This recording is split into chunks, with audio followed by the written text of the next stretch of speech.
Yes चलो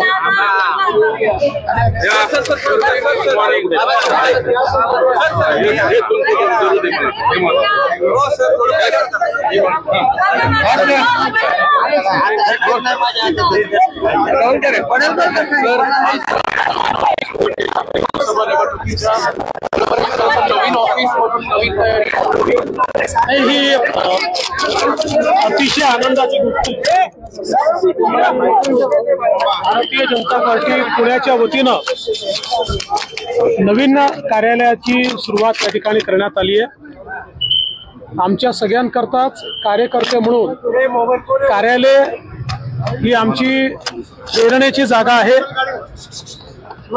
आमचं सगळं काम कार्यालयातनं चालतं आणि आमच्या कार्याचा एक प्रमुख घटक म्हणजे आमचं कार्यालय असतं।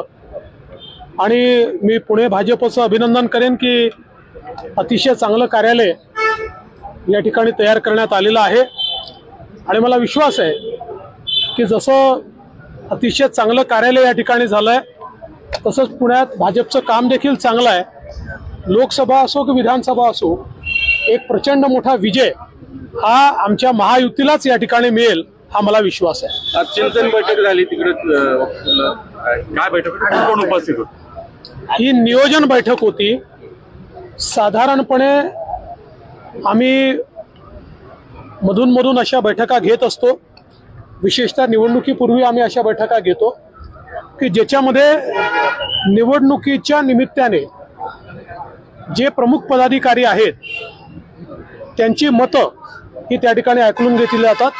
अर्थात यात तिकिटांवर चर्चा होत नाही, सीटांवर चर्चा होत नाही, तर आपण तयारी करता काय केलं पाहिजे, कोणत्या विषयांना आपण महत्त्व दिलं पाहिजे अशा सगळ्या गोष्टींवर आणि विशेषतः संघटनात्मक अशा प्रकारची चर्चा असते।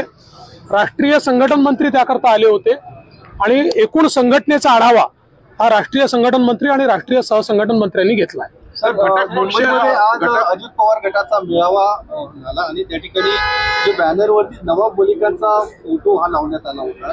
सुप्रिया सुळेने या संदर्भात विचारलं असतं तर तुम्हाला विचारा की तुम्ही मधल्या काळात या संदर्भात पत्र सुद्धा।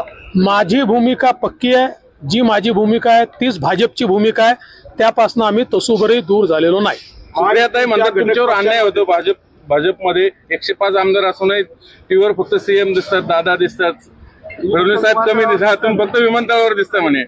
असं आहे की तुमच्यावर अन्यायाची माझी जेवढी काळजी सुप्रियाताई करतात त्याच्या 10% जरी योग्य वेळी पवार साहेबांनी केली असती तरी देखील चित्र वेगळं राहिलं असतं। मराठा आरक्षणाच्या संदर्भाने काय प्रामुख्याने तुम्हाला म्हणजे वाटतं गुन्हेगारी विषयी टार्गेट केलंय, टीका केली आहे की देवेंद्र फडणवीस गृहमंत्री होता तेव्हा राज्यातली गुन्हेगारी वाढते। त्याने त्यांचा गृहमंत्री होता त्यावेळेस किती आलबेल होतं, त्यावेळेस अंबानींच्या घरासमोर बॉम्ब ठेवला जात नव्हता, त्यावेळी गृहमंत्र्यावर 100 कोटीचे आरोप लागत नव्हते, त्यावेळी साक्षीदारांची हत्या होत नव्हत्या, किती चांगलं काम होतं आणि काय नाव त्याचं वाजे तर लादेन नव्हताच।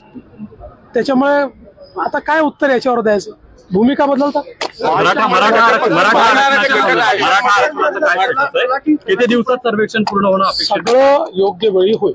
सर तलाठी परीक्षेमध्ये मोठा घोटाळा असल्याचं विजय वडेट्टीवार म्हणतात आणि SIT मार्फत चौकशी करावी अशा पद्धतीने। साहेब विजय वडेट्टीवारांनी कुठलाही पुरावा दिला तर निश्चित आम्ही चौकशी करू, नुसत्या स्टेटमेंट्सनी चौकशी करता येत नाही।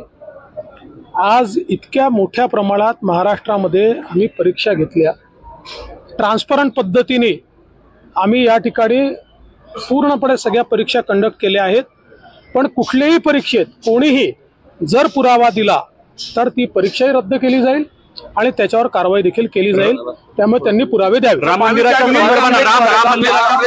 जे अक्षता वाटप केलं तुम्ही खात्याचे प्रमुख आहात, सुप्रियाताईंनी म्हटलं जाहीर माफी मागणार का, तुम्ही गृह खात्याचे प्रमुख म्हणून ठोस कारवाई करणार का? सुप्रियाताई सांगतील म्हणून थोडी काही गोष्टी करतो मी, ज्या कारवाई करायची असते ती पोलिसांनी केली आहे। सर उद्धव ठाकरे काळाराम मंदिरामध्ये 22 तारखेला पूजा करणार असं उद्धव ठाकरे म्हटले, त्या एक प्रकारे म्हणजे तिकडे अयोध्येत एवढा मोठा उत्सव होत असताना उद्धव ठाकरे मात्र तिकडे न चला कुठल्या तरी मंदिरात चालले, हेही नसे थोडके की उद्धवजी मंदिरात जायला तयार झाले। राम मंदिराच्या संदर्भाने अक्षता वाटप असेल किंवा अन्य सगळ्या मोहिमा असतील, घरोघरी जाण्याचा भाजपचा प्रयत्न आहे लोकसभेच्या। हा भाजपचा कार्यक्रमच नाहीये, हा राम भक्तांचा कार्यक्रम आहे, हा कार सेवकांचा कार्यक्रम आहे. ज्याची ज्याची रामावर श्रद्धा आहे तो चाललाय, तो अक्षता देतोय. त्यामुळे याच्याबद्दल कोणाला दुःख होण्याचं कारण नाहीये. चला, धन्यवाद.